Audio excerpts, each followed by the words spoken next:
What's up? Good afternoon. Welcome to Cohn and Kruger. That's Larry Kruger. I'm Grant Cohn, and we have breaking news. According to the Athletics, Matt Barrows.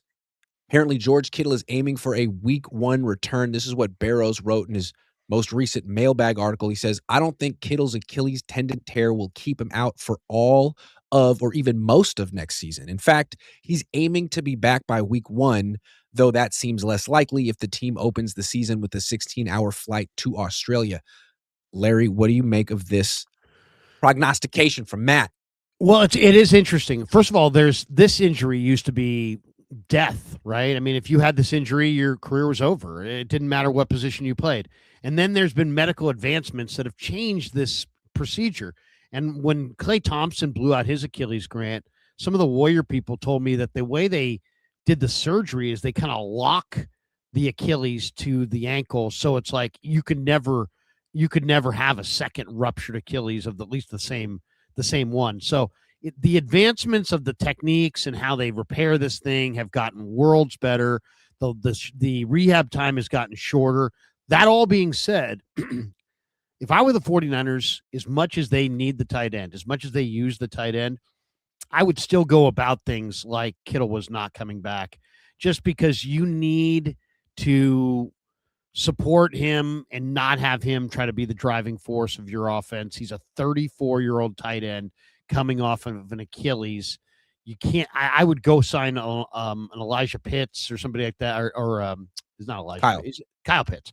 Kyle Pitts, the tight end from Atlanta. I think he's on the verge of a 5-year incredible breakout. He could be kind of like your Christian, or kind of like reminds me a little bit of Marshawn Lynch when Marshawn left Buffalo for Seattle. Great player, didn't happen in Buffalo, went to Seattle, was awesome.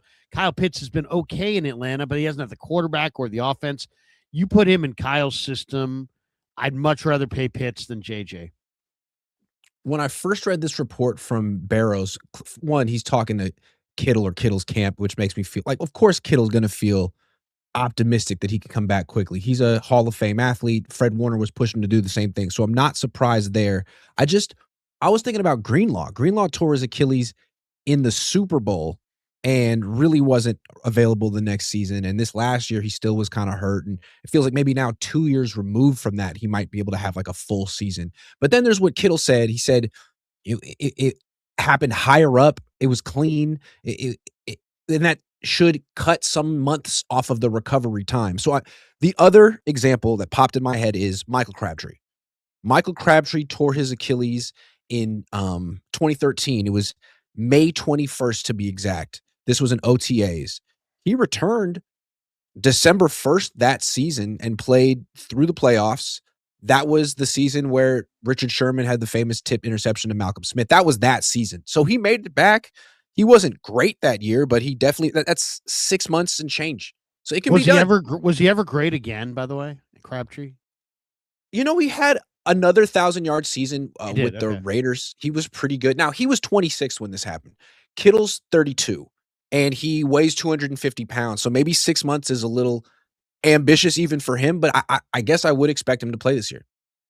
I mean, here's the one thing about Kittle. I mean, I admire Kittle greatly, but the reality of Kittle's body is that he was a much lighter athlete, you know, and I don't want to say he's pumped up, but he's built himself up. And he's not like if he doesn't lift his walk, he'll shrink up. His walk around weight is not his playing weight. Like some guys, their walk around weight is their playing weight. For him, it isn't. So, you know, it's possible that he's put a lot of torque on his body just by adding weight that it didn't naturally have.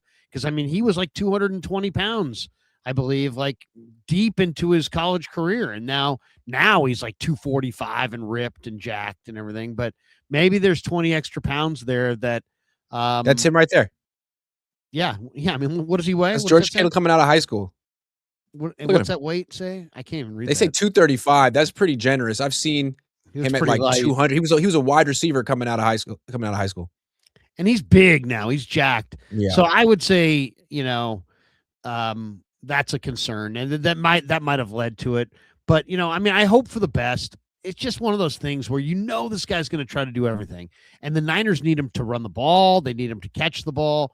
I think if you go after another tight end, I definitely would. I think there's going to be at least a half dozen really good tight ends that are lopped off as cap casualties.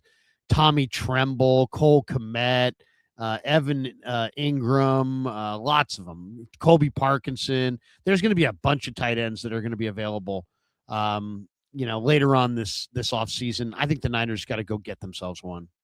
Yeah, and they don't have to be the greatest tight ends in the world. Look what the Rams did. They had 3 or 4 solid tight ends. The Niners should have 3 or 4 solid tight ends. And I know they're going to tell themselves, like, look, George Kittle's special. He's Superman. He can come back really fast.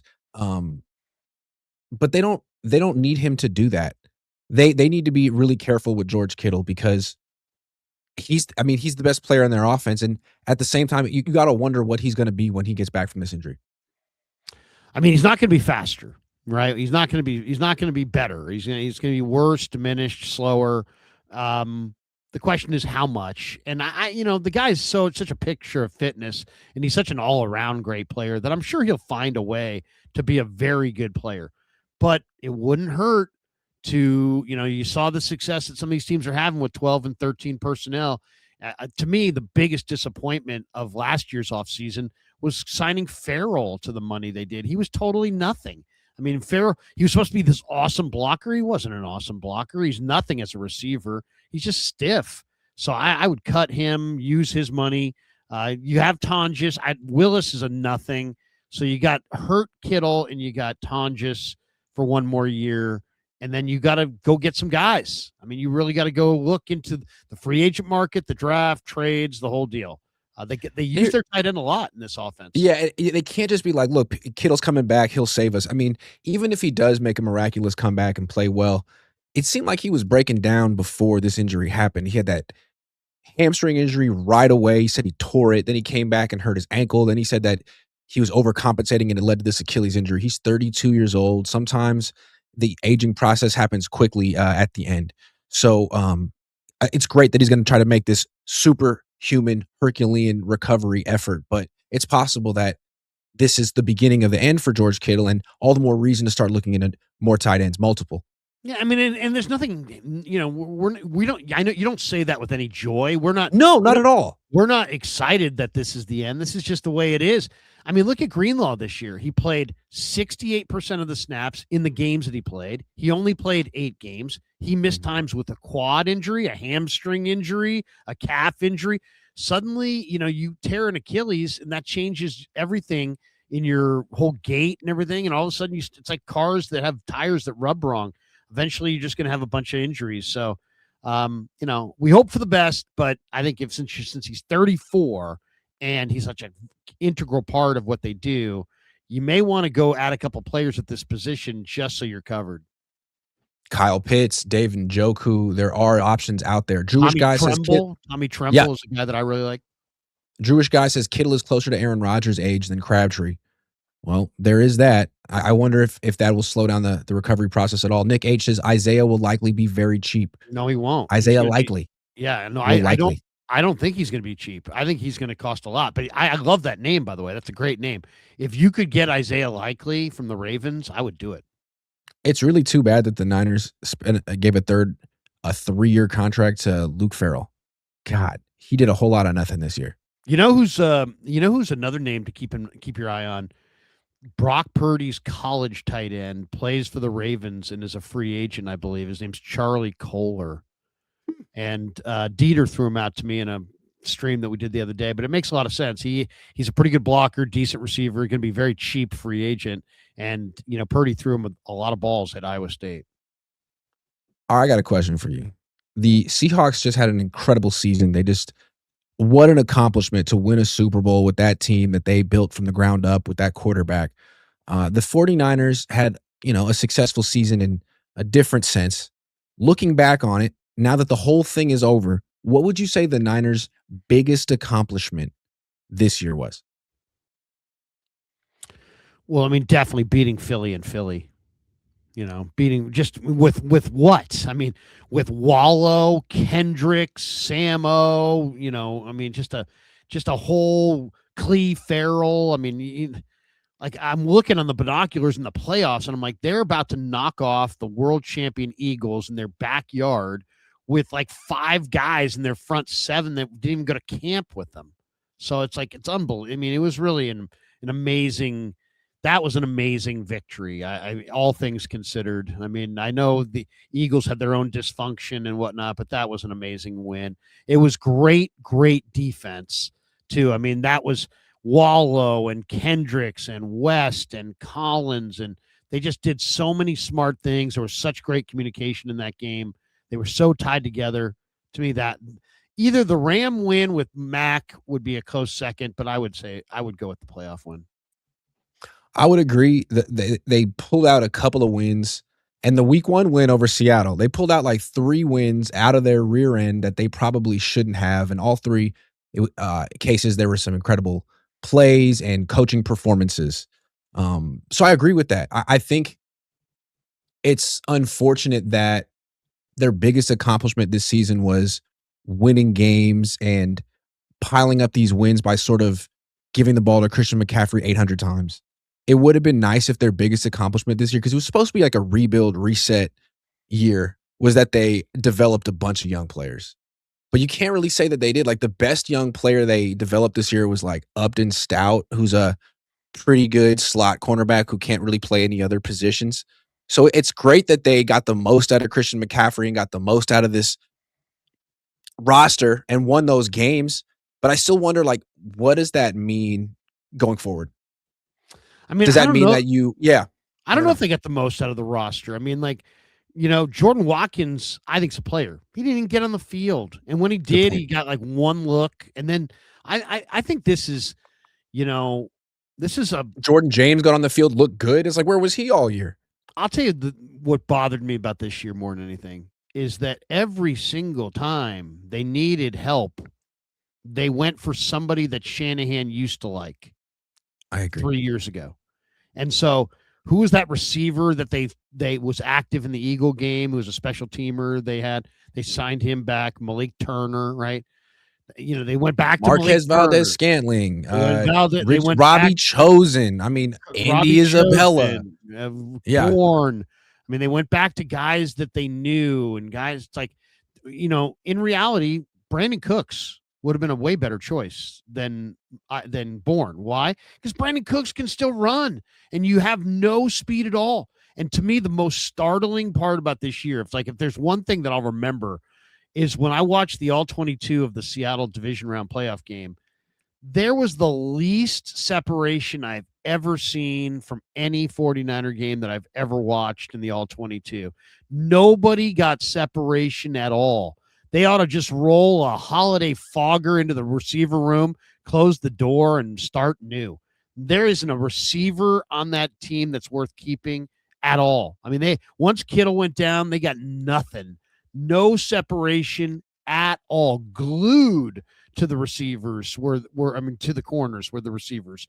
So that's their O-line's not good. Their defense needs help, but they have to blow up the wide receiver room. There ain't nothing there, and they got to start fresh. Yeah. It's too bad the Niners, that their accomplishments weren't more with the young players. Like you said, you didn't develop a single young player on offense. That's a huge problem. Yeah, you just said you got to blow up the wide receiver room. Do you? I don't know. Jordan Watkins might be great.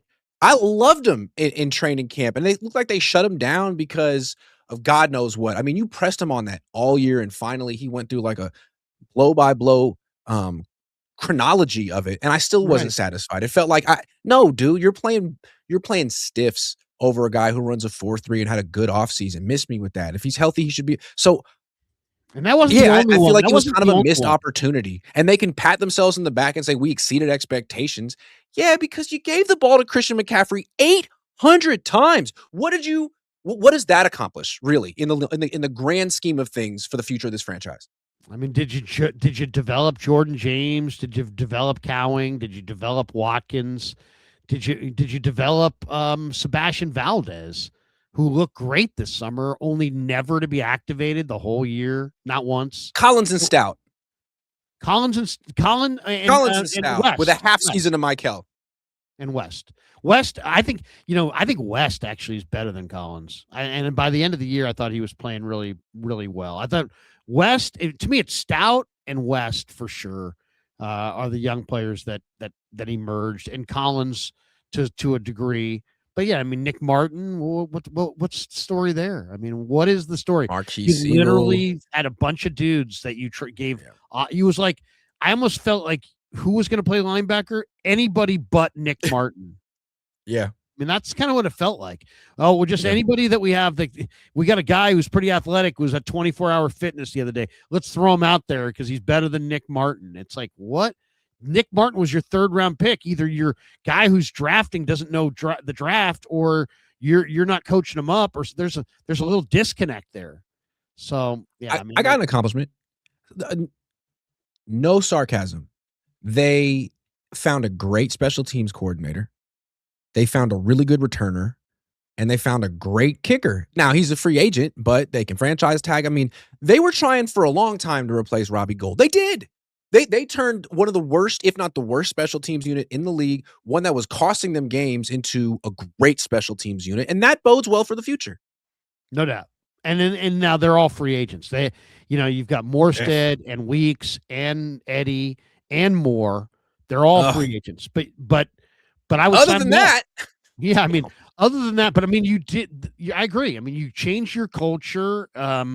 You brought in a coach that's really tough, and I didn't agree with the Junior Bergen 7th round pick, but whatever. You win some, you lose some, but you brought in other guys, and all those guys should be brought back. And if you do bring them back, at least you've solved the special teams issues, and now you can go figure out your issues on both sides of the ball outside of special teams.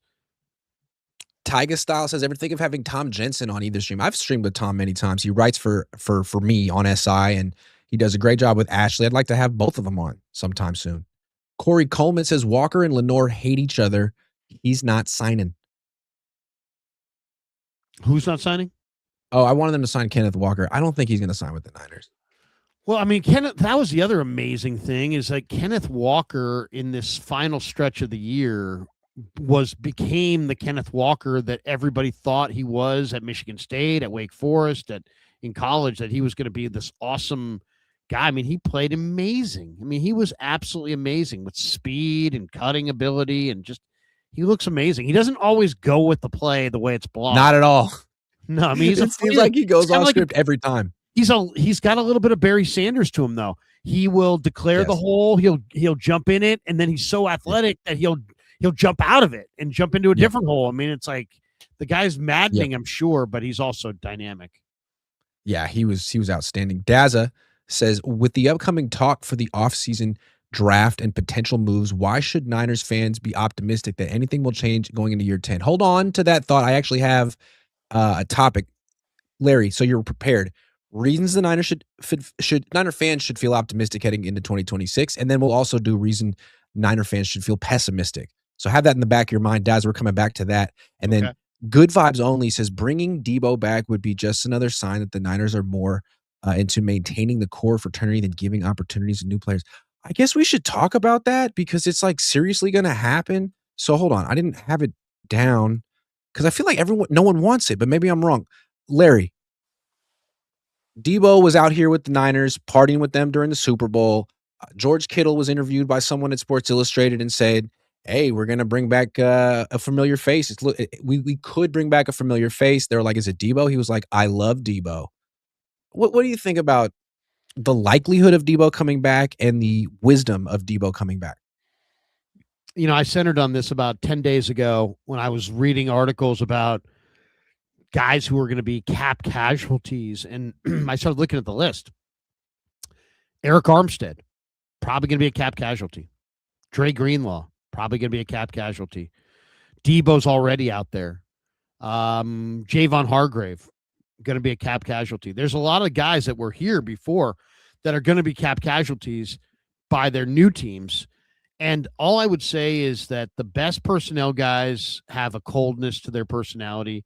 There is no such thing as a too, don't get two primes in you might get two primes in baseball if you take PEDs, but you're not getting two primes in the NFL. And so when the guy crests the hill and he starts to get worse, get off, move on, do not go back. And there's no room at all for sentimentality when you're building a football team. So no to Eric Armstead and his 16 pressures, no to Javon Hargrave, no to Dre Greenlaw and his 58% plays in 8 games with 9 injuries. No to Deebo. No, and no. And here's the thing: people will write these stories because the fans love the reunion tour. The media people love the reunion tour. Oh, I know Deebo. I'll be able to ask him a couple, questions, whatever. You don't have two primes. When a guy crests the hill, say goodbye. I feel like Kyle Shanahan's trying to reinvent himself, his image. Him going on that Super Bowl pregame show was like, who is this? That's something he would never seem to want to do in the past. Now it seems like he was eager to do it. He had a great suit on. He combed his hair. He didn't say a bunch of times. This was a whole brand. It was a self-deprecating, funny Kyle Shanahan with insight. I mean, to me, he's trying to re-endear himself to the fans. It's been 10 years and some fans are getting restless. What he can't do is bring back Deebo Samuel. You need to evolve. And for the last 3 years, it feels like your only really idea on offense is give the ball to Christian McCaffrey as much as humanly possible. If you bring back Deebo Samuel, you're just going to go back to what the offense was 2-3 years ago, except with older players. I mean, they look the same, but they can't hit the dance moves the same way anymore. Don't do it. You got to get younger and faster on offense. Deebo accomplishes neither of those things. He just gets in the way of Jordan Watkins, frankly. Plus, he wants to come back because this is his only place that there's warmth for him. But the reality is he's going to, as soon as you entertain the idea, now he's going to want to get as close as he can to $13 million a year. And he's not worth a third of that. So, I mean, what are we talking about? I mean, if he's willing to come back for two years at $2.5 million, and you really think he's a culture player, but look at what the Deebo runs produced. You told us that your offensive line's good. So if it's not your offensive line, why is he getting 2.5 yards a carry in all of his runs his last year with the Niners? It's because he's done. He's absolutely done. And if you go back, the Niners bringing Deebo back would be like the Rams bringing Cooper Kupp back next year. Let it go. Yeah. Let it go. It's over. You had some great years with the guy. You moved on. Maybe it was too soon. Maybe not. He's not that good anymore. He's not changing anything for you. You got to find someone new. And the thing is, the Rams would never bring back Cooper Kupp because that's stupid. And the Niners, I'd like to think they're not actually considering this. And I'd like for George Kittle to stop playing general manager for this team. I still think he's the main reason Kyle Juszczyk got re-signed after getting cut. That was highly unusual. And please, man, stop bringing your friends back on the team. Trent Taylor is still on the team, probably because he's best buds with George Kittle. Enough of the buds. It's not a social group. Matching outfits, no. Enough. Second 10 years with the team, no. It's like Sigma 49ers, you know what I mean? It's like a fraternity. Stop it. And he's the social chair, and everyone has to go through George. Come on, man. The matching outfits was really bad, man. When I saw that, I was like, man, that's like Ryder Cup. I felt like I was watching the Ryder Cup. Pi Kappa Niners. Around the holidays, it feels like scams are everywhere. And that's why I'm more careful than ever when I'm sending money, which is why Cash App really stands out to me. Scammers know the holidays are busy for everyone, which can make us all targets for scams. And that's why Cash App builds in protections to help keep your money safe while you're checking off your shopping list. If you're about to send money to someone for a deal that's just too good to be true and Cash App flags it as a potential scam, they'll warn you before you send the money.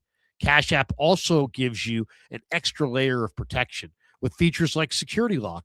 You can require a PIN, Face ID, or a fingerprint to unlock your account and move money. So even if someone gets a hold of your unlocked phone at a holiday party or wherever, your money is right where you left it. For a limited time only, new Cash App customers can use our exclusive code to earn some additional cash. For real, just download Cash App, use our exclusive referral code, SECURE10. Don't forget, it's SECURE10.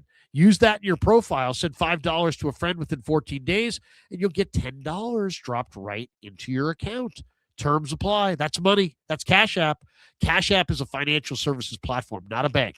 Banking services provided by Cash App Bank partners. Prepaid debit cards issued by Sutton Bank, member FDIC.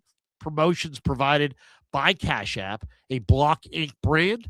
Visit cash.app/legal/podcast for full disclosures. Okay. You probably let's get a couple super chats. I want to encourage these. Nick H says, "Are we sure their first pick won't be a medical flag? It better not be." And I just want to give the Niners credit for a second for not taking James Pierce Jr.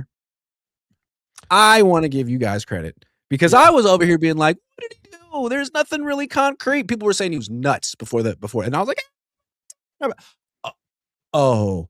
And I want a mental note for myself and take those things seriously, especially in the first round. Well, really in all rounds, but you can't take any risks in round one. And it seems like James Pierce was obviously a huge risk that the NFL knew about it, and the Niners didn't go that route. So good on you.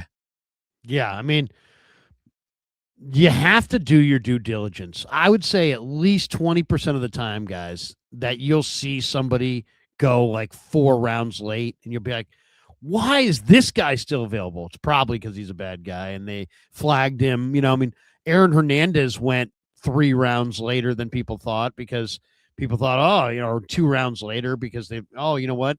He was a bad guy. So these guys have more information. We can watch the film. We don't get a chance to meet them. We don't get a chance to talk to the NFL security people about what they have found or any of the on-campus, sources that will tell you, hey, by the way, steer clear of this guy. He is an absolute nightmare. So they get that information, and we're not privy to it. And nobody's going to put anybody down by releasing it publicly. Everybody's just going to steer clear. So, sometimes when they don't draft the guys we want, we got to remember they got a lot more info about these guys than we do. Cameron says, "Yo, Grant, how do I get into the Cabo clique?" All right, this is a fair question. You got to be on the 49ers. You got to play football for the 49ers. Or be on their practice squad or on IR like Trent Taylor. You got to be friends, most likely, with the use checks and the Kittles. I say plural because it's a whole family thing. Your girlfriend or wife has to have bought one of Hughes Check's wife's jackets.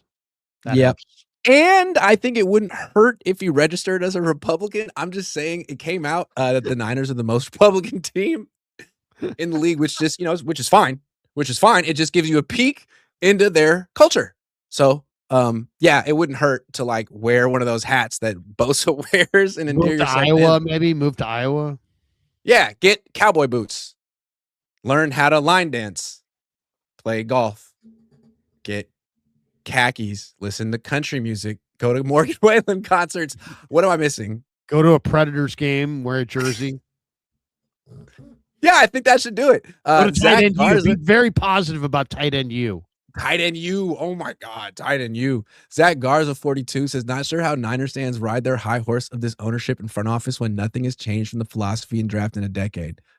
I hear you, man. KRNA RMG says, "Kittle hasn't been healthy since 2017. Time to move on." Hi, George. I think it's a little late. SRT Unk 415 says, "Why does everyone want Crosby? I prefer Hendricks, and we will get to save our picks to fill other holes in the roster." Because he's younger than Hendricks, and he's really freaking good. Those would be the reasons. But yeah, I mean, Larry had a bunch of reasons why not to go after Crosby last week, and they were compelling. Well, I just, first of all, let's not talk about it anymore because we all know that Mark Davis ain't going to change his barber, ain't going to stop going to P.F. Chang's, and ain't going to trade Max Crosby to the Niners no matter what. Well put. Got you. And then he says, Isaiah likely would be a cheaper option than Pitts. True. Nicole LD Niners says, "Would you rather sign Deebo or Juwan Jennings?" No doubt. Man, can I have neither? How about none of the above? Well, I'll take Jennings, but I'll say this. I saw the estimate the other day at 3 years at $17 million, and that's too high. Yeah. I mean, just like, yeah, if you could have these guys for free, I guess, but I wouldn't want to pay $1. I want to play Jordan Watkins. That's what I want to do. I want to draft another wide receiver. I want Ricky Pearsall to stay healthy and step up.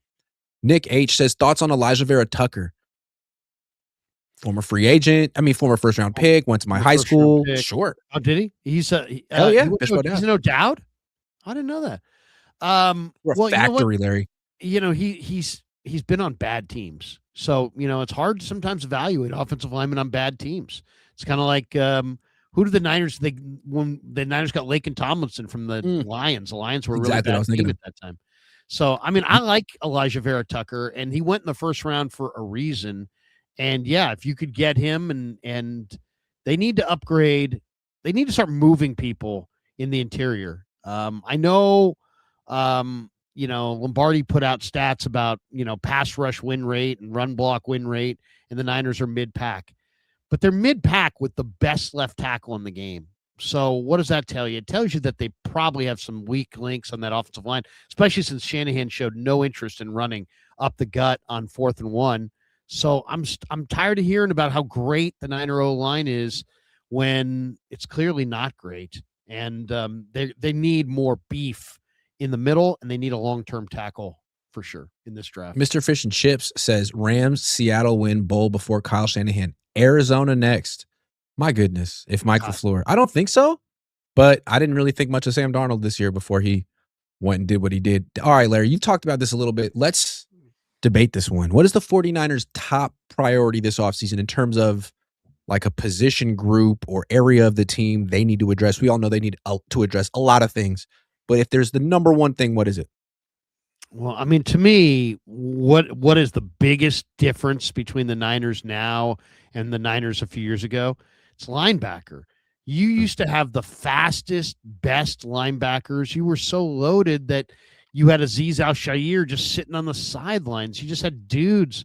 He's awesome. He's like one of the best linebackers and one of the best defenses. You had Greenlaw, Warner, and Azeez all in their prime, and now you're leaning on Kendricks and Wallow and Graham and just guys off the street, slow as hell. They need linebackers, man. They need dynamic, moving linebackers. The good news is you can get them all 3 rounds of the draft, but the bad news is they need like 3 of them. Their linebackers, it's Fred Warner, Bethune's kind of tough, Nick Martin's got concussion problems, and everybody else needs to just leave. So, they need help badly. It's a great answer. There's so many right answers here. To me, this is an offensive driven team. You don't have Robert Saleh anymore. You're so invested in the quarterback position and left tackle and running back and tight end that you can't be. You got to finish the offense. And the question is, so I'm going to go on offense on this one. What do you prioritize, offensive line or weapons? You can make the argument for weapons, but I'm going to say offensive lines simply because you drafted Jordan Watkins and Jordan James. You didn't give them a chance. You essentially redshirted them. So does redshirt mean prepare them, get them indoctrinated in the system so that year 2 they're ready to hit the ground running and actually contribute? Or you draft them, don't give them a chance, forget about them, and then get rid of them? It can't be the second one. I liked what I saw from Jordan James in the playoffs, and I liked what I saw from Jordan Watkins whenever he got an opportunity. I think between Watkins and Pearsall and James and McCaffrey and Kittle, if he comes back, you're not terrible. You actually have potential there with some youth and some speed. Where are the young guys on the offensive line? Burford's leaving. Barch isn't an option. Connor Colby wasn't good. Brendel isn't good. I don't care how many times the Niners say he is. Plus, he's almost 35. They can't block Leonard Williams. They can't block Byron Murphy. They can't block DeMarcus Lawrence. They got to improve that offensive line. Have to. And maybe it's Elijah Vera Tucker. Maybe they can do it in free agency, but they got to do that. Yeah, no, you make a good point. If you look at the Rams offensive line was much higher rated than the Niner offensive line. Who was the one team that actually bothered Seattle? The Rams. Why? And what could they do against Seattle? Yeah. Run the fucking ball. Ran for 6-1 a carry. The Rams in the last game ran as a team for over 5 yards a carry. Shanahan said it the other day on the broadcast. He's like, look, they sit in their 2 deep zone, talking about Seattle. They sit with their 2 deep safeties, and if you can't run them out of it, then it's just fucking game over. Because if you can't run them out of it, then you basically are just going to have to dump it off underneath against their super fast second level defenders. And it just, no big plays, no explosives. They get explosives. You don't. That's really it. Barnwell did a great piece leading into the Super Bowl about how the number one factor in winning football is no longer even turnovers. If you win the turnover battle, you win like 59% of the time. But if you can win the explosive ratio, if you have more explosives than you give up and you have a better ratio of explosives, that team wins 61% of the time. So it's all about that. And that's the key factor in today's football. And that's what Seattle does better than anybody. They get explosives. They go after Rashid Shaheed to get more explosives. They go for speed backs like Walker to get more explosives. They just drafted the kid Arroyo out of Miami. He didn't play much this year, but him and Barner are going to be a terrific tight end combo. More explosives. So they get explosives on offense. They sit in their two deep shell. They don't give away any explosives on defense. So you have to be able to run the ball. You got to be able to run them out of it. So the Niners got to get better, stronger, more powerful run blockers at the point, and they need more and better running backs, not just CMC. Yeah, I mean, the reason the Niners can't run the ball against the Seahawks aren't really engaging their safeties. They're playing those safeties both very deep. And so what they do is they have a 5-man front, and they ask one of their defensive tackles, either Jaron Reed or Leonard Williams, to 2-gap. Everyone else is 1-gapping. But between those 5 guys they have and the 2 linebackers, they have all 8 gaps covered. And so they're really beating the Niners at the front line. That Leonard Williams, Byron Murphy, DeMarcus Lawrence, yep, they're defeating the 49ers run game. And if the 49ers are going to beat it, they have to get better at left guard. They have to get better at center. They have to force those safeties to come down and play the run. And right now, they're not. I mean, they can't even get past the first level of the Seahawks defense is what I'm trying to say. And there's other things that they can do. Like, for example, if you have a great strong arm quarterback or a quarterback with mobility, their quarterback has some mobility, you can make some plays against this defense. If you have a great receiver that has speed that can hit a seam, you can do some things against this defense. But they don't have those pieces. They don't have that dynamic arm quarterback, and then they don't have the great dynamic receiver. They don't have the offensive line to open the holes, and they don't really have the back, even though CMC's a good back. He's lost a step, and he's more of a receiver than a run between the tackles guy.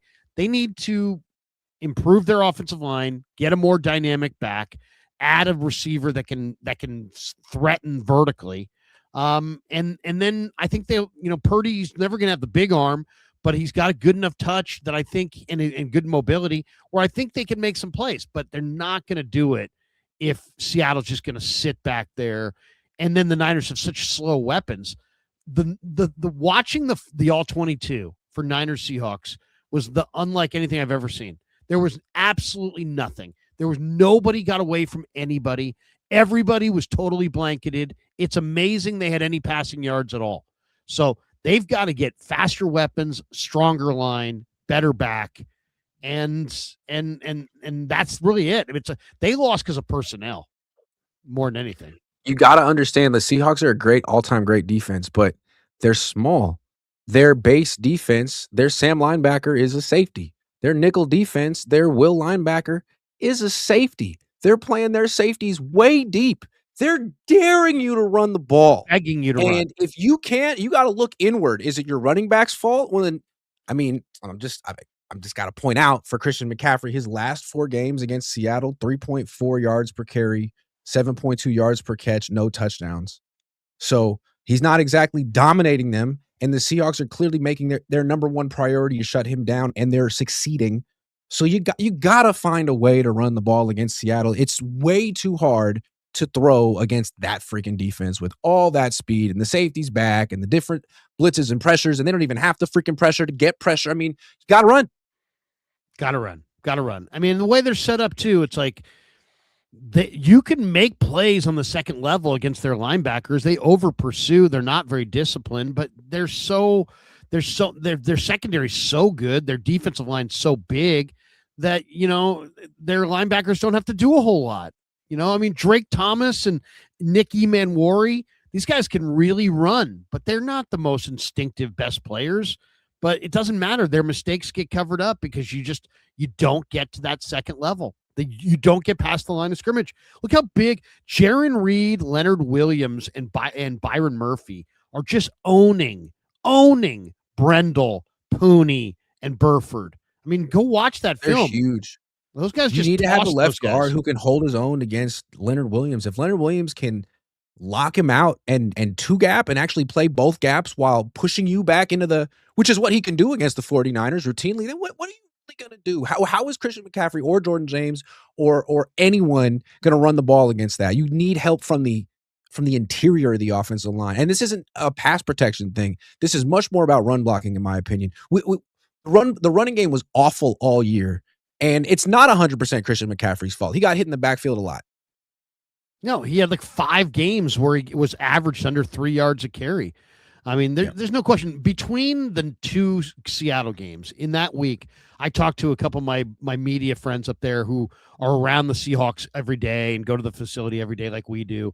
And I said, what are you hearing about the 49ers? And he's like, off the record, they believe that if they just take away Brock's first read, that their Niner offensive line can't possibly stand up to their 4-man front. So it's literally just about at the snap, take away his initial read, and then nothing. That they don't really have a plan after that. And then he has to bail. And then he has to bail. And he's running because you're at home. And it even showed very first play of the game in Seattle.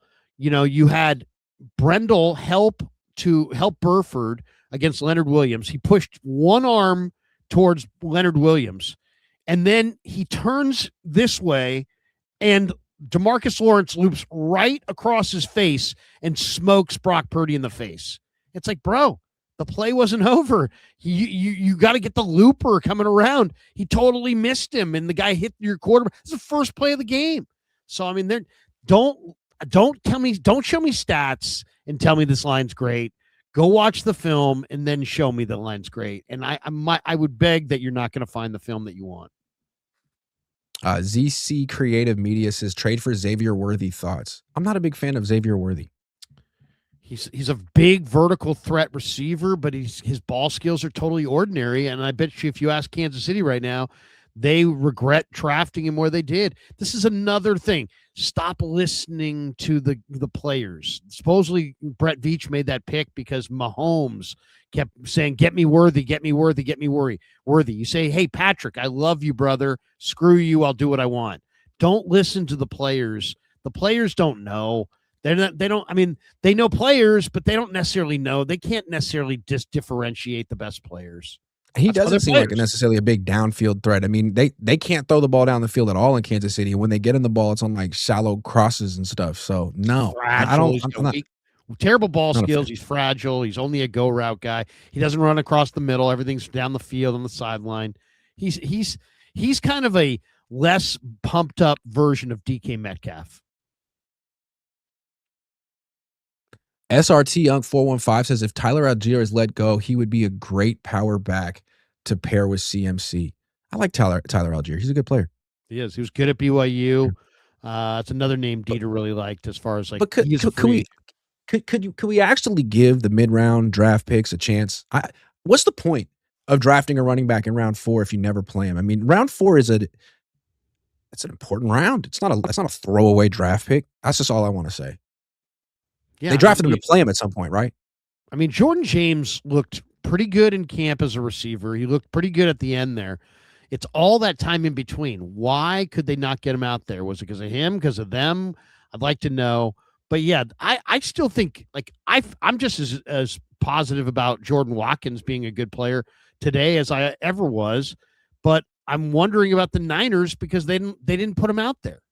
I'm more wondering about them than I'm wondering about him because I know he can play. This guy scored 9 touchdowns for Ole Miss in the SEC the year before he came to the Niners and just did nothing with the Niners. SRT Unk 415 says, yeah, we got you. Hold on. El Pancho Loco says, sign free agents for offensive line, draft for defense and offensive weapons, and pray you hit on those picks, which BT Dub is only 7 picks this year. That's very interesting. That's exactly what the Bears did, right? The Bears signed the offensive lineman, Dahlman. Who's the left guard they brought in from Thuney? Anyway, they got what's that? Thuney, yes, of course. Thuney, yeah. And then they drafted a bunch of weapons to help Caleb Williams, and now they just need a defense. I mean, the Niners drafted weapons too. They just drafted Luther Burden and Colston Loveland, and the Niners, drafted Jordan James and Jordan Watkins. But, it's amazing how that worked. 808 Niners says the problem is all these wide receivers, except for JJ, can't block. A lot of the runs this year, the skill position guys missed too many blocks. Yeah, they missed. Ayuk was very good at that. Pearsall's not a blocking factor. But still, I mean, they couldn't run between the tackles either. The blocking was an issue.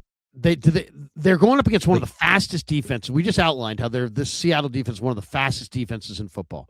They got to 4th and 1, and they ran to the short side of the field with an option play to their fullback. When that tells you right there, I mean, if they really thought Brendel was good, you just hand it to your running back behind Brendel and power through straight ahead. You only needed a yard, but they didn't believe they could get that yard, so they ran wide against the league's fastest defense. So it's not just that their receivers, I mean, this is another thing that, people are putting out there. Well, they missed Ayuk in his blocking on the edge. Yeah, but they didn't run in the A gaps worth a damn on the goal line or in short yardage, really, for the last couple of years. So, I mean, look at Pooney just getting destroyed. Look at Brendel just getting overpowered. Come on. I mean, let's not ignore the obvious. Niners and Lime says now that it's draft season, it would be cool. It would be a cool exercise to do one mock draft, just best player available, and another just drafting for need. Love that. We should do that sometime. I like that idea. Jacob Anthony says, my kid goes to school with DeMarcus Lawrence's son. He told me he may retire after the Super Bowl. Who knows? Maybe that will help. LOL. Be interesting. Rob Havenstein today retired, the Rams starting tackle. Michael O'Donnell, new member, thank you. And Mr. Fish and Chip says, do you speak to Lombardi or does he bolt home? I don't speak to him anymore. I just think he's a flat out disgrace to journalism. How about that? All right. Before we talk about any more Niner stuff, I want to shout out this week's sponsor, AG1. They were my sponsor a few weeks ago. Like a bunch of their stuff. I didn't even know what it was, but they say to take it every morning. So I'm making it this little micro habit. And they always say you're supposed to have a glass of water before you have coffee. I never do that. But now that there's stuff to put in the water, I do. And I feel so much better. I'm sure a lot of it is just having H2O. But when you add all these like probiotics and I feel like I'm actually an adult now. And when you're a kid, your parents give you the little Flintstone multivitamin. You go to school feeling like I'm a healthy boy. My parents gave me everything I need. But now, you drink a little bit, you wake up, you're dehydrated, you go straight to coffee. Who knows what you're doing to your inside? So I've been on AG1 for like a month and I feel great. I feel terrific. So I actually really am proud. Not that I'm not always proud, but I can really back this. I literally take this every day and it feels like there's some positive benefits just all the time. So what I want to say is AG1 has more than 50,000 verified 5-star reviews and comes with a 90-day money-back guarantee. For a limited time only, go to drinkag1.com/cone to get a free AG1 flavor sampler and AGZ sampler to try all the flavors, plus free vitamin D3 and K2 and AG1 welcome kit with your first AG1 subscription order. I like letters and numbers together. It makes it feel like it's high tech. You know what I'm saying? This is a limited time offer and only available while supplies last. That's drinkag1.com/cone. drinkag1.com/cone. What does AG1 stand for? I don't know, but it gets the people going, Larry. I love it. Thank you, AG1. Hey, man, you got to do what you got to do to feel the way you got to feel. Hell yeah. That's well put. All right, Larry, here's the thing. We've talked about the substation. Here's what we know about the Niners. They have an injury issue that goes back more than 10 years. And there's theories as to why. My question to you is, do you think the Niners actually will do anything this offseason to address it? Will they move the practice field? Will they get a new trainer? Will they light sage on fire and try to clear the aura and essence of the team? Will they do anything? They got to be real careful, right? Because right now they're kind of just like, hey, there's nothing to it. And Christian McCaffrey is like, yeah, I know there's been talk that I'm concerned, but I'm not concerned. So now, I mean, I just don't know that free agents are going to buy into that. So I think at some point they're going to have to kind of do some kind of official, we did our deep dive, we've done our research, and we've decided that there's nothing wrong with the substation. They got to do something. I don't think Billy Beane used to say, hope is not a game plan. And right now, free agency is a month away. We all saw that Rogan was talking about it. We all saw that it was a major topic of Super Bowl week. We all saw lots and lots of NFL players asked about it on lots and lots of radio shows. So the idea that this is not going to impact them at all come free agency, which starts in a few weeks, seems like hope. And once again, hope is not a plan. Look, all I know is that this head trainer, Dustin Perry, I mean, I'm sorry to call you out. I don't really know what you do. It's not my expertise. I'm not around you. But you've been with the organization the whole time Kyle's been here. You're one of the common denominators. It may not be your fault, just like it may not be the Substation's fault. But to me, Dustin Perry gotta go. Substation gotta go. So if all you got to do is move across the street to get away from the Substation, great, thumbs up. And if Dustin Perry has to be the fall guy, I'm so sorry. And if Dustin, you're really good at your job, then I'm sure another team will scoop you up. But I think that's bare minimum. And if they don't do those two things, you can't really say they're taking this seriously. And if they have a bunch of injuries next year, they can't use it as an excuse because you did nothing to address it. Nothing. I mean, people believe in science. Cook up some science that shows that it either is dangerous or it isn't dangerous. Cook up some science. I mean, seriously. I mean, either acknowledge that it's dangerous and do something about it, or debunk that it's dangerous, and let's all move on. And don't tell us that Jerry Rice played there, so that's your evidence. That's not enough. Come on, it's ridiculous. That's the other thing. Don't have Jed talk about this. Don't let Jed talk about this. Anyone but Jed. Don't let anybody talk about it. Let somebody who's really, really well versed in this talk about this, or otherwise say no comment. Yep. Propa says it bugs me that our old injury-prone veterans are basically lobbying for old, slow, injury-prone Deebo to come back. Yeah, but considering that none of the fans want this to happen, I'm hoping that people in the front office feel the same way.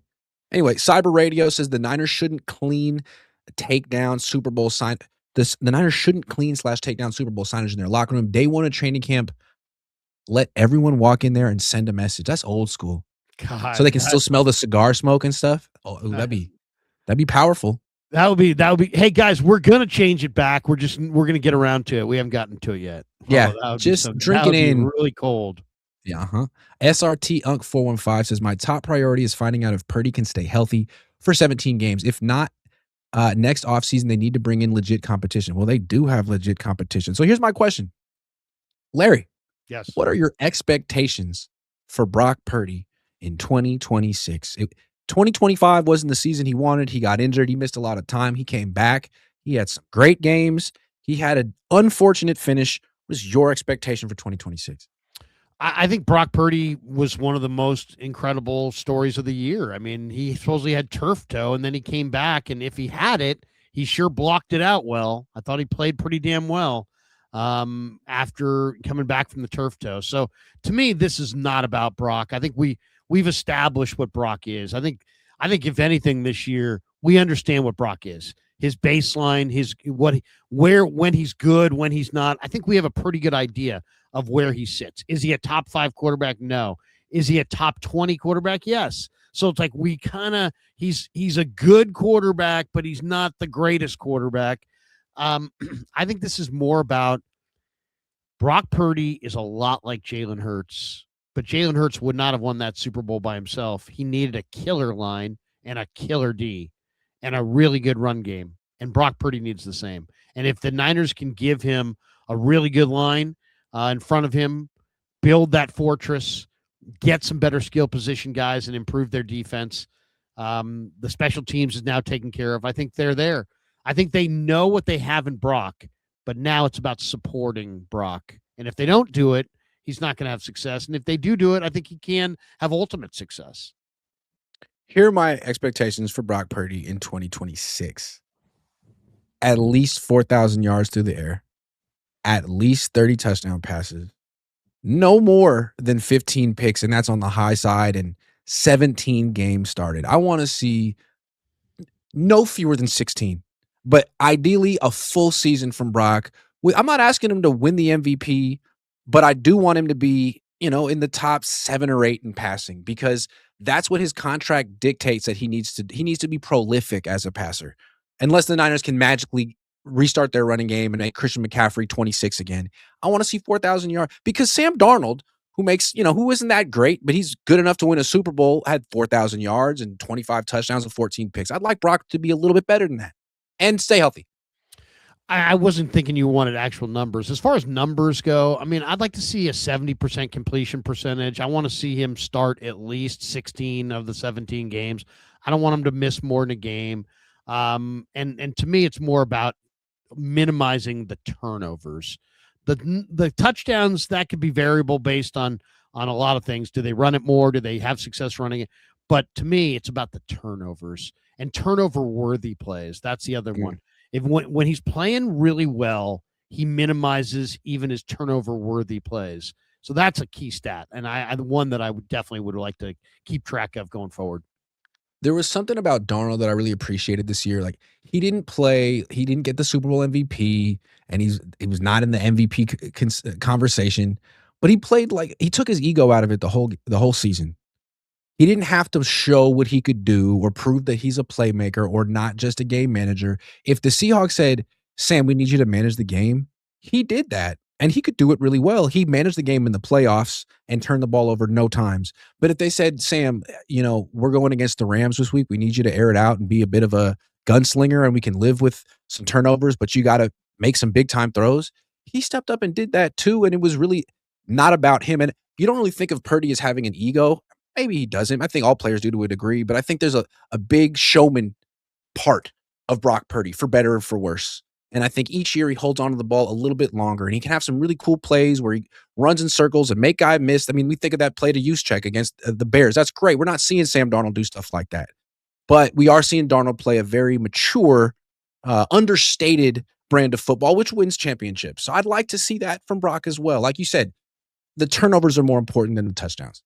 You know what, Grant, if you go and look at Brock Purdy's career with the Niners and you charted it year by year, what you'd see is that Brock Purdy, when he first took over, threw the ball shorter to better weapons who piled up bigger run after the catch yardage.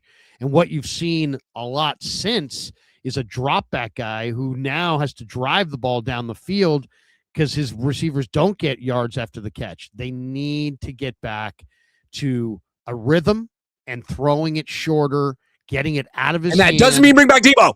To more dynamic weapons, not drive it down the field. That's not going to be his game. He can do it a little bit, but he can be much better off if he can get into a rhythm with dynamic skill position guys that he can throw it short to and they can run. So prioritize run after the catch at tight end. Running backs that can catch the ball out of the backfield. Receivers that have run after the catch ability. More speed across the board. They're just freaking slow. And get the ball out of his hands quicker and get him into more of a rhythm. I agree, because it's really changed quite a bit. The Niners used to be a play action team, and now they're kind of a down the field passing team. And they used to be a run after the catch team and throw it short and a lot of rack yardage. And now I think they were like 28th or something. They were really, really, really low in rack yards this year. That's got to come back. He's just not a big enough guy with a big enough arm to have to live driving it down the field. But he doesn't have any weapons that can really be dynamic for him, at least that get on the field. That's got to change. Break from the content to tell you about our friends over at Sleeper. This 49er football season is presented on the Krug Show by Sleeper, the fastest growing fantasy platform in the world. It's a one-stop shop. You get blazing fast news, real-time stats, group chat, season-long leagues, and, of course, Sleeper picks for daily fantasy. Use promo code Larry, Larry, and Sleeper will match your first deposit up to $100. Links in the description. Terms and conditions do apply. HN. All right. We teased this earlier. Yep. Larry, what are the reasons for the 49ers to feel optimistic going into next season, knowing that, they did well last year, but they're the third best team in the NFC West as things stand right now? I mean, I think the optimistic side has to feel like you had a good volume draft. Like there was a lot of guys in that draft, and that means the arrow's pointing up because the players get better, a lot better, usually from year one to year two. So it's year one to year two for a lot of these guys. West will be better, Collins will be better, James will be better, Watkins will be better. Mikael Williams should be a whole lot better. So yeah, I do think that there's the volume that they got in this last draft will give them 8 or 9 players that are young, cheap, and the arrows pointing up as far as their production. So I think that benefits them. The fact that they got some good numbers out of last year's draft. They still have a hell of a quarterback, whether or not, the contract is good or not. They have a hell of a quarterback. They have a hell of an offensive play caller. They have a really good special teams coach. They have a bunch of young players on defense who are ascending. I mean, Upton Stout looks good. Collins, Wet, like you said. Um, I mean, let's look at it from not just the Niners perspective. The Rams. I mean, Matthew Stafford's getting a year older. He's year to year. He just had the best year of his career. Is he going to do it again? Devontae Adams was breaking down the entire season. What does he have left? And then the Seahawks. He just lost Clint Kubiak. Witherspoon and JSN are scheduled for big money extensions, and they're going to be on their third coordinator in 3 years under Mike McDonald. You lost Clint Kubiak. You could lose Kenneth Walker. You might get a good play caller to replace Kubiak, or you might get like Kevin Patullo or something. We'll see. Yeah, I mean, you got to feel good about the Rams just because Stafford is so much to them, and they don't have their, I mean, so how much longer is he going to play? A year, 2, maybe? I mean, I don't think he's got more than a couple of years left. He was good this year, but a lot of times NFL quarterbacks have their best year and then they're gone. I mean, look at Steve Young. Steve Young was on top of the football world, and then he was gone. He was retired. So I don't think Stafford's got too much left. So that's probably why you could feel good about the Rams. I think you can feel good about the Niners from the standpoint of, they did have a bunch of youth on defense that are probably going to be, better. Can be better. I mean, they'll be better. And they've got some good young DBs, I think, that are pretty good, that can get better. They got some youth there. But I mean, that's probably the only reason I'd feel good about the Niners. And Purdy, you got Purdy set now. I don't think that you've got the quarter with Purdy and Jones. You have a very good situation at quarterback. Yeah, and what's interesting about Purdy, I mean, think of him being so expensive because he makes $53 million a year on average. But this last year, his cap hit was $9.1 million. That was 3.2% of the cap. That's minuscule. And then this year, his cap hit is 24.7%, which is significant, but it's still 8% of the cap. It's less than 10%, which is the green zone for quarterbacks. Compare it to Darnold. Last year, his cap hit, or this past year, his cap hit was $13.4 million. That's 4.8%. That's a big reason the Seahawks just won the Super Bowl, because he was so good for so cheap. But this year, his cap hit is $37.9 million, which is 12.5% of the cap. That's huge. That's more than Purdy. So that's another reason to feel better about the 49ers. Like, this Seahawks team's going to be different next year. Way different. No doubt. And also, hopefully you can build on the momentum of what you did last year in the draft. Maybe you can the Niners have to put together a really, really good draft. But also, I'll tell you the other reason to feel good about the Niners is the Niners last year had $103 million of dead cap, and they found a way to still win 12 games and win a playoff game with $103 million of dead cap. I believe it was second or third most dead cap of any team in pro football. This year, their dead cap number is way, way down. So they're going to have more talent on their football team this year because of that. So in a lot of ways, it was kind of amazing what they were able to accomplish. Now, granted, the schedule was part of it. Saleh was part of it. Jones, and how he played was part of it. But yeah, I mean, that's why Shanahan at the beginning of the year was like, we'll see how we can hang above, keep our head above water and then get into the playoffs. Because I bet you he wasn't even thinking 12-5. I bet you he was thinking 10-7, something like that. I would agree. All right. So those are the reasons to feel optimistic about the 2026 49ers. What are the reasons to feel pessimistic about the 2026 49ers? I mean, they got the best team in the league in their division, plus the Rams. Well, I mean, to me, the number one reason to feel bad about the Niners is the biggest thing that you could do. I mean, as far as impacting a football team, is changing the people that touch the ball. And look at what the Niners have. Pearsall's been glass, has not been able to stay healthy. I know people are tired of me saying it. I'm tired of saying it. How about this? How about just fucking play? And then we don't have to say that anymore. And then Juwan Jennings is probably too expensive for them. And then the rest of their receivers are just either really young, like Watkins, and or really old, and Kendrick Bourne. He's a free agent. So, I mean, they don't have much at receiver. Ayuk's gone. Kittle's probably, even though he says he's back week 1, he'll be 33 and coming off an Achilles. And so, and they don't have a great young tight end on the roster. And then they don't have, a great offensive backfield either. I mean, it's CMC. Robinson's a free agent. Jordan James is unproven. They don't have a second running back. So, I mean, CMC's coming off a 450 touch season. I mean, they could be in a major crisis as far as how are they getting yards? How are they producing offense? Who are their receivers? Who's their runners? Who's going to catch the ball? I mean, it's a mediocre line at best. I think it's a more of a top tier quarterback, but so what? If you don't have any weapons, your weaponry looks potentially horrible, because I don't know that Kittle's coming back. I don't know that JJ's coming back. I don't know that CMC is going to stay healthy.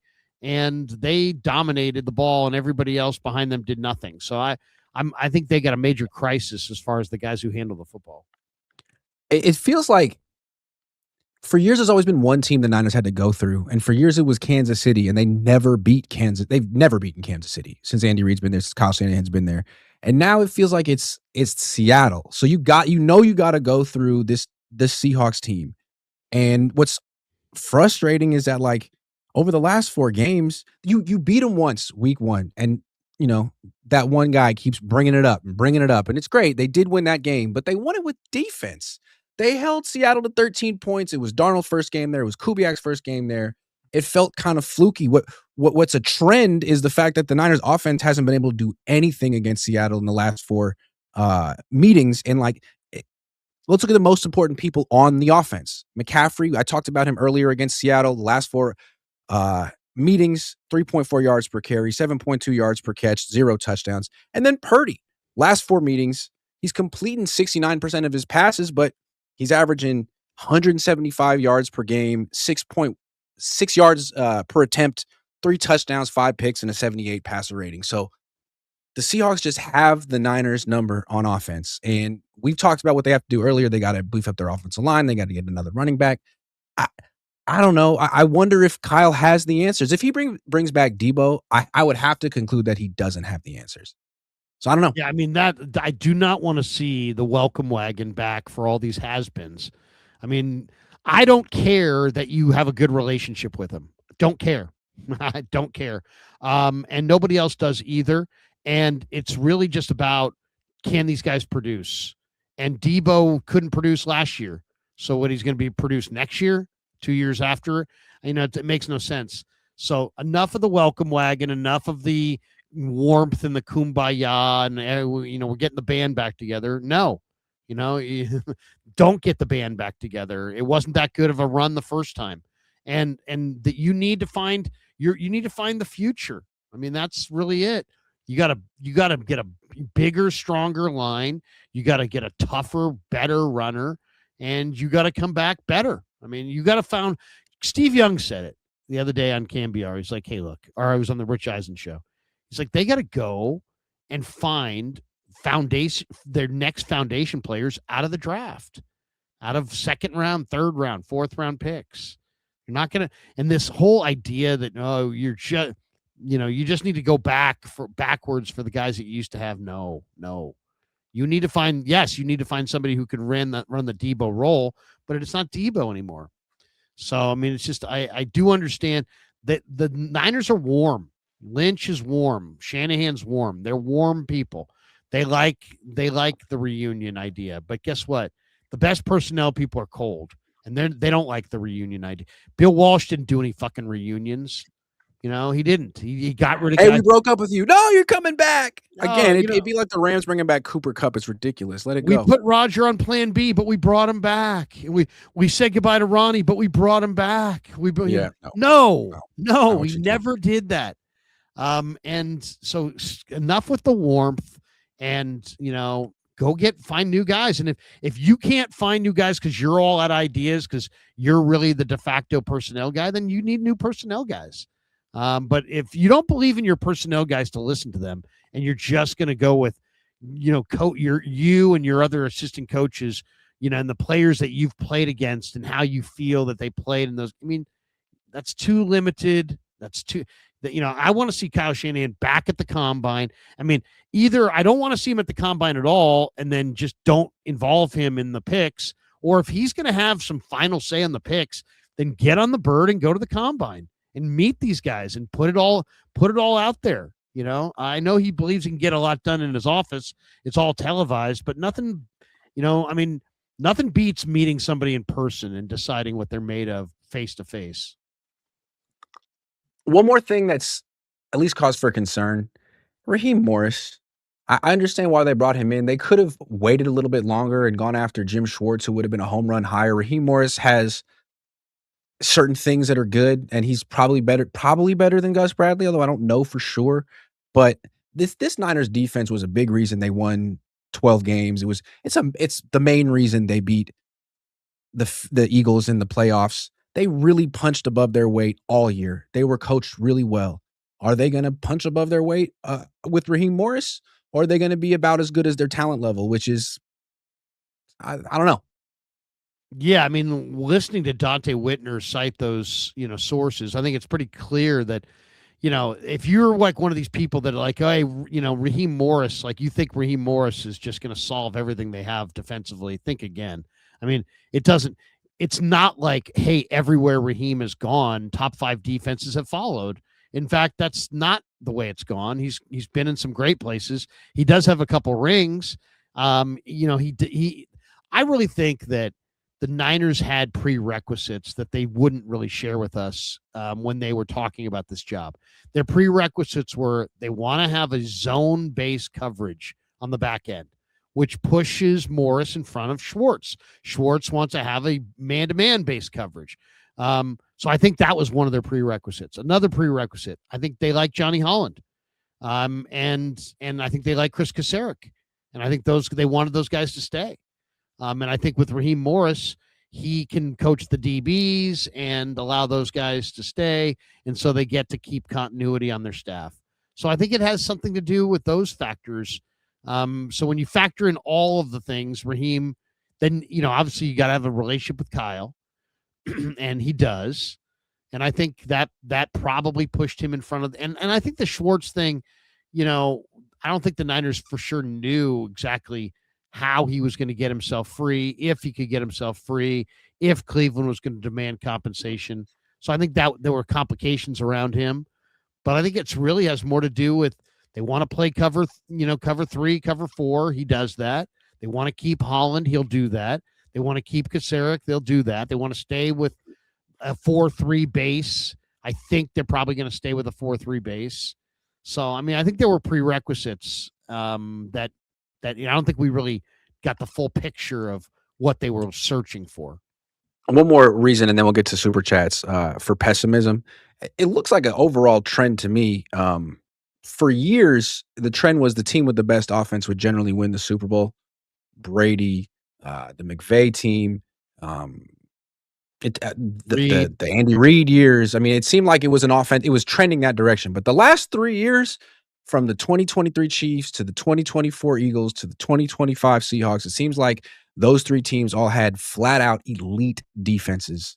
And it seems like to win the Super Bowl, you need to have a flat out elite defense until offenses catch back up to what these top defenses are doing. And it looks like the Niners are building through offense, which is fine. But at least maybe I'm wrong, but it seems that the trend in the NFL right now is the special units are on defense. And those are the teams with the best chance to win a Super Bowl. I would think that the Houston Texans are better positioned than the 49ers to win a Super Bowl next year, simply because the Texans already have that elite defense. They got to fix their offense. I mean, I'm sure the Niners would push back and say, "Hey, look, man. Last year in the draft, we started off Mikael Williams, Alfred Collins, Nick Martin, Upton Stout, C.J. West. Our first 5 picks were all on the defensive side, so they would probably say, "Hey, man, we are making that commitment And to they be had good on." Robert Saleh. It was great, but now you don't. And now you Yeah. got Raheem Morris, and we'll see what those guys. I mean, you put the effort in, but we'll see if any of those guys are Devin Witherspoons or Nick Amon-Warries or, you know. Well, I think there's something to be learned though from I do believe it's a copycat league. I do believe you can glean something from every team that wins. I think what you saw is that you got to have a big time defensive front line. I mean, look at the last 2 teams that have won. Yep. Seattle has such a good front that they can go with undersized boxes because you can't get past their front that much. And if you do, you've been nicked up a little bit, and then their super fast second level defenders shut you down. So they had a Same with big the dominant. Eagles. And look at the Eagle front. The Eagles had 8 sacks in the Super Bowl, Milton Williams and all these guys. So, yeah, you got to have dudes up front. And, Kalia Davis, Robert Beal, I mean, it's not good. It's not Also, that anywhere like good enough. one gap wide 9 shit, no one else is using that. It seems like the dominant defenses are 5-man fronts with 2 high safeties and 1 D lineman playing 2 gaps. It's the Fangio scheme. I mean, that's what 15 years ago when Fangio was here, the front was Alden Smith, Justin Smith playing 1 gap, Ian Williams playing 1 gap, Ray McDonald as the 5 technique 2 gapper, and Ahmad Brooks setting the edge. That was the front. And those seem to be the defenses that are having the most success. Maybe it's time to ditch the wide 9 and the 1 gap defense. Like, I'm just saying, I'm just throwing it out there. Well, I think you are going to see a lot of 5-man front from Raheem Morris. I really do. I don't think you're going to see the exact same version of the wide 9. Now, I do think the Niners are going to be a 4-3 base. It's going to be a 4-3 base front, but I think you're going to see a ton of 5-man fronts with Raheem Morris, more than you saw this year. S2 Blank says not sold. There's a lot of NBA players with the same injuries. What are you talking about? Substation stuff? NFL Niners for Life says besides Bosa, Kyle and John has been unsuccessful drafting in first round. Can you two burn it in their heads that they need to trade out and pick up speedy, durable, hungry starters? We beg you. They don't trade down very much. Yeah, I think this was a classic year to do exactly that, though. Not that that first round picks aren't useful, but I would rather see them move down for like a pick in the 30s or 40s and get a couple extra picks, on day 2 and day 3. More picks in rounds 3, 4, and 5. I know they've died in the 3rd round. They've missed in the 3rd round 10 times, but I think the plan has been good to get 3rd round picks. You just have to make it work, and there's a little bit more risk involved. It's not as easy picking in the 3rd round. You need a little bit more drafting acumen. So hopefully they get it right. But yeah, I do think trading down is probably the smarter play. Miguel G8GT says it's been 10 years of them missing on draft picks. What makes you think they'll switch up how they draft? What do they need to do to hit on first and second? Honestly, it's funny. I've been really tough on John Lynch all offseason. I still think they need another GM, but I keep going back and forth between is he bad at his job or is he not doing the job? And now I'm kind of going back to like, he's not the GM. Kyle's the guy.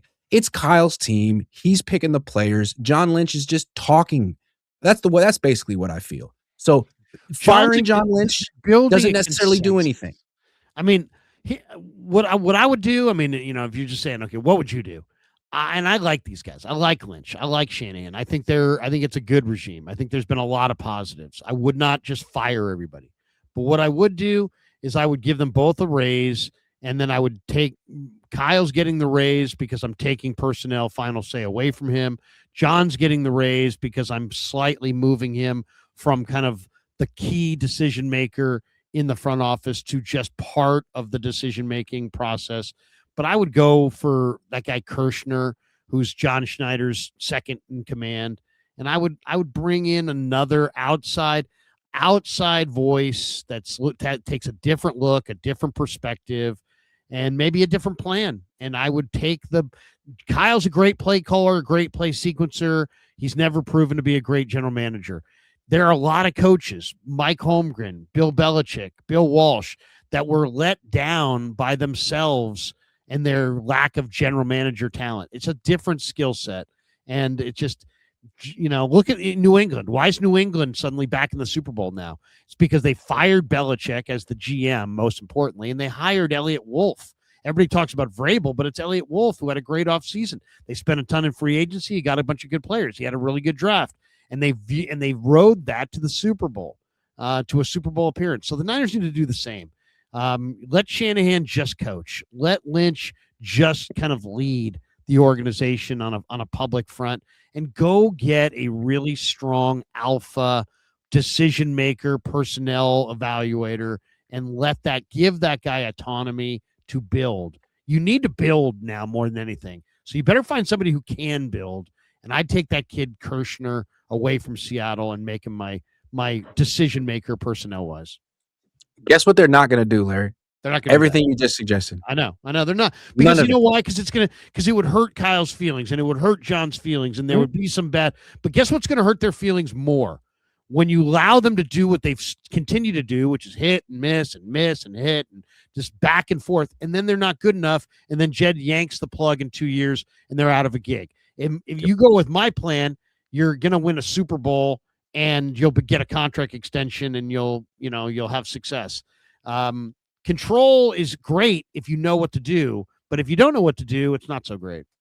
Dr. Rockman says the team isn't ass because of Purdy's contract. It's ass because of scouting.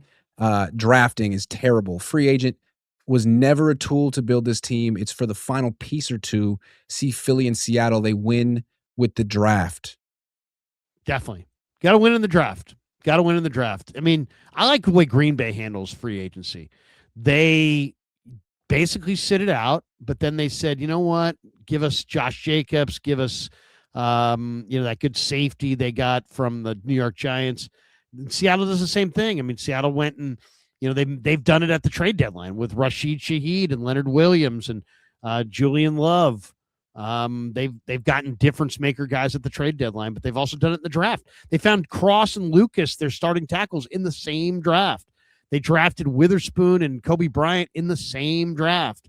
They just got Eman Wari and Zabel in the same draft. These are impact starters, and they're hitting. They're hitting consistently. The Niners' number one picks, now granted, they're not all in the first round, but it's Pearsall, it's Jair, it's Drake Jackson, it's Trey Lance, it's Javon Kinlaw. I mean, their last good number one pick before this year was Nick Bosa in 2019. You can't go 1, 2, 3, 4, 5 drafts. You can't miss on your number one pick 5 years in a row and not feel the impact of that. So, I mean, I don't know why people are so, let's not fire anybody. I mean, how many drafts should you get how many first round picks should you F up before you get fired? Yeah, good point. Dazza says biggest reason for pessimism is they've been doing the same things for 9 years. I don't see them changing anything in year 10, especially since there's no actual pressure from ownership for them to change. Bob the Trapper says, love you, Larry, but you fucking lazy. F you, Larry. Thank you. Sean for the win says this front office prioritizes relationships over the talent, coaching, roster, and player development. Kyle prefers to work with and coach his friends more than he wants to win. Kyle, you need to address that. Joseph Ernberg says, I want Deebo back just for the YouTube content. When you put it that way, so do I. And then Michael O'Donnell says, two-part question. What is your top O lineman you would like the Niners to get? And do you draft an O lineman or do you pick up one in free agency? Why not both? The Seahawks just spent their first-round pick on Gray Zabel, who the Niners could have taken. And honestly, if they could have taken Gray Zabel, he would have been a terrific pick. So just get a good one. Just get a good one. Yeah, I mean, one of my favorite guys is Nick Allegretti, who played for Washington and Kansas City, and he can play guard or center, and he's a veteran. He's pretty cheap. That would be a guy that I think is going to be let go by Washington. I really kind of like him. As far as favorite offensive lineman in this draft, it's hard to say, but I mean, there's a kid from Georgia Tech named Keelan Rutledge, who I think is a plug-and-play starter at guard. He's 6'4", he's 320. He's tenacious and he's just relentless. He's got the wrestling background. He's a great athlete. He's probably going to be there in day 2, maybe late day 2, third round, fourth round. That's the guy kind of like Keelan Rutledge from G Tech. Keelan Rutledge from G Tech. That's an hour and a half show. Larry, thank you as always. Yep. People in the chat, thank you. Super chatters, non-super chatters, people watching, people, any people. Thank you You got a for new thank one. you You for got a being new one here. down there. Oh, we got a new one. Damn. Joseph Ehrenberg says Cardinals will be better than the Niners next season. Book it. Thank you, Joseph. Great. Appreciate it. Take care.